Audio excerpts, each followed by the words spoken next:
জেনে নেওয়া যাক আল্লাহ তাআলার কাছে সবচেয়ে উত্তম মানুষ।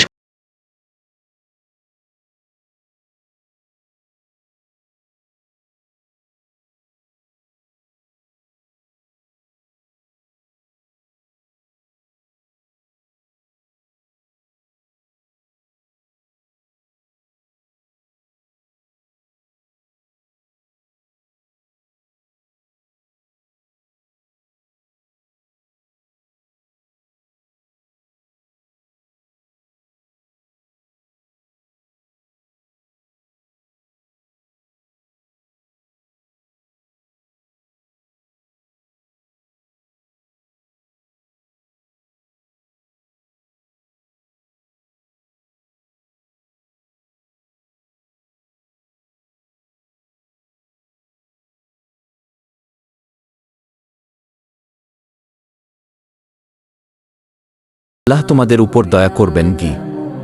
এই হাদিস যেন একটি আয়না, যেখানে আমরা নিজের চরিত্রকে পরখ করতে পারি। আজ আমরা প্রতিনিয়ত নামাজ পড়ি, রোয়া রাখি, হজ করি, কিন্তু আমরা কি নিজের আচরণ ঠিক রাখছি? আমি রাস্তায় কেমন আচরণ করি? পরিবারের সদস্যদের সাথে কেমন ব্যবহার করি? বন্ধুদের পেছনে কি গীবত করি না? নিজের অহংকারে অন্যকে ছোট করি না তো? আল্লাহর কাছে উত্তম হতে চাইলে শুধু ইবাদত নয়, চরিত্রকেও হতে হবে সুন্দর।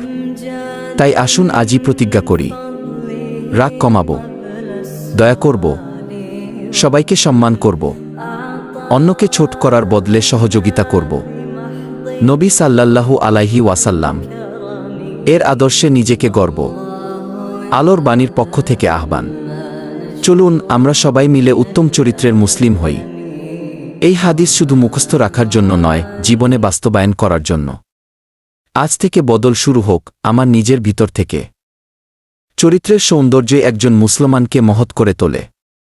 তাই আজ থেকেই বদলে ফেলুন নিজেকে। আর এমন আরও হৃদয়ছোঁয়া ইসলামিক ভিডিও পেতে আলোর বাণী ইউটিউব চ্যানেলটি সাবস্ক্রাইব করে রাখুন।